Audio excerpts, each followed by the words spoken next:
I've been playing for a while now, and I had always played on the same team, so I thought, change would feel nice. It would be interesting, and it would be a challenge. It was the first time for me to try something new, so, just that whole experience in itself was kind of like a crazy concept to me at the beginning, because it was something I had never tried before. It was like stepping into like something completely new, and I had no idea what to expect from it, but I'm happy it turned out the way it did. I think my best memory was probably just the whole first year on TL as a whole. Welcome to the grand final. Jensen and Impact coming around from the side. Sneaky has the ult. You've got to be ready for that one. Impact's going to get that out of him, but now they're looking to go even further. Jensen after Sneaky, and they've got the kill. Niski's looking to defend himself, but Team Liquid is too damn strong. Winning my first split, then making it to MSI finals. The 12.5-minute mark, that bottom tower is going on. Jensen gets the solo kill onto Caps. When we beat IG, and oh my gosh, that was actually, I think, the pinnacle of the furthest that we've ever went at an international competition, and you're a core part of that. More damage coming through. Xfinity seals his fate. I thought I would never say it again, but I never doubted them. It was just a lot of good time, a lot of good friends. It's something I'll always cherish. It was the most successful year in my career. And then at the same time, in that year, I had the most regrets about how Worlds went that year, because I truly felt like that roster was something unique, and I really, felt like I let the team down that Worlds.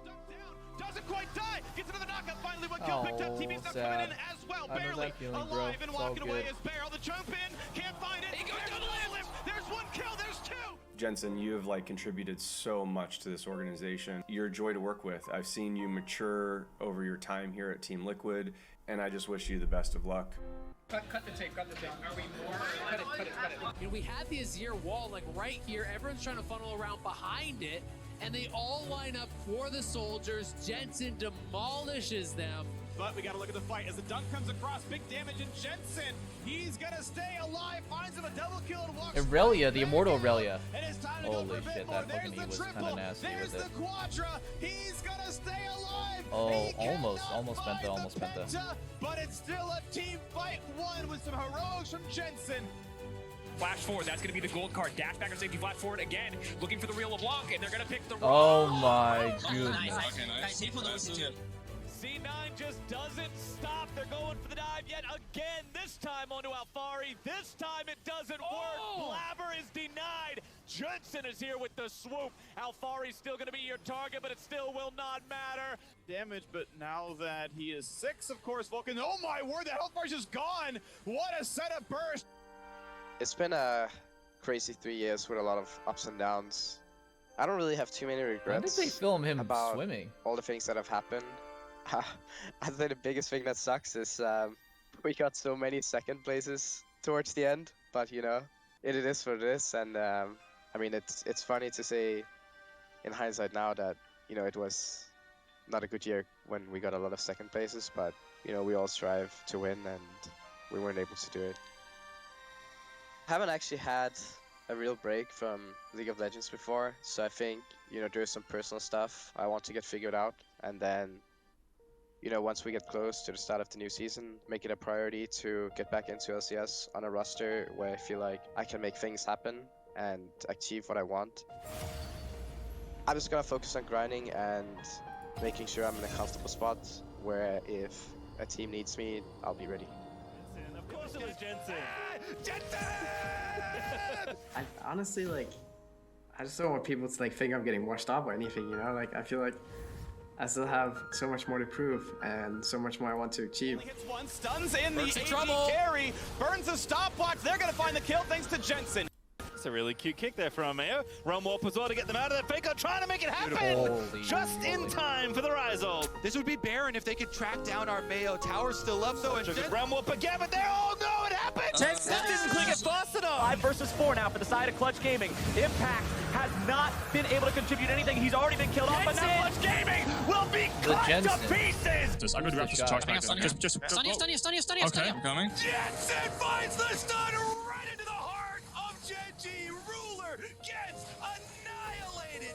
Jensen needs a miracle. Kiwi has to seal Baron somehow. That seems so unlikely. At 2K, is it a possibility? They get it lower and lower, and the miracle happens. Thank you guys all for supporting me on my journey here in TL. I think it's been 3 years at this point. I had a really, really good time, and I appreciate all you guys for sticking by with me, and I hope you guys will continue to support me on my journey, even though he'll no longer be with Team Liquid. Thanks everyone for supporting us, and to my teammates, I love you guys. Feels strong, man. I do agree with the idea though that it's a little bit weird watching this video. I think it was a good video. I think they did a good job. There's no real complaints about it, just the context of it being like, it's just strange to watch the video with the knowledge that like basically Jensen got fucked by TL. There's really no other way to put it, right? Like TL put their roster together at the very last second, and the timing was so that Jensen had like no options to move on to the next step of his career easily. Because if he had known at the very, very beginning of the offseason that he was going to be replaced, instead of kind of getting led down this path where it's like, maybe you have a spot, maybe not, but like, we're not really sure. And then, Jensen is one of those players where every team would be willing to spend on him. There's two factors, timing and buyout. And I think both those factors are out of his control. So he kind of got screwed a little bit. It is what it is. I think it's just, it is a really bad situation that he got put in. It also feels really bad that he essentially got replaced by his like longtime rival, right? Like Soren essentially took his job. And that feels probably pretty bad. I don't think anyone would be happy with that. No buyout anymore, at least. I mean, don't be cringe, man. That's just so cringe to say. It's like, congrats, you don't have a buyout anymore. Like, the time for him to have seamlessly gone onto a strong team and gotten a great contract is like a month and a half ago. It definitely just feels wrong, especially, I think the main thing that feels wrong about Jensen getting replaced on TL is I feel like, from my knowledge, like no one really had a huge problem with him. Like no one was like, man, I don't like working with him. He's like lazy, he's a bad teammate, etc. Like, and no one was saying that stuff. No one was saying that he was like, not good, bad attitude.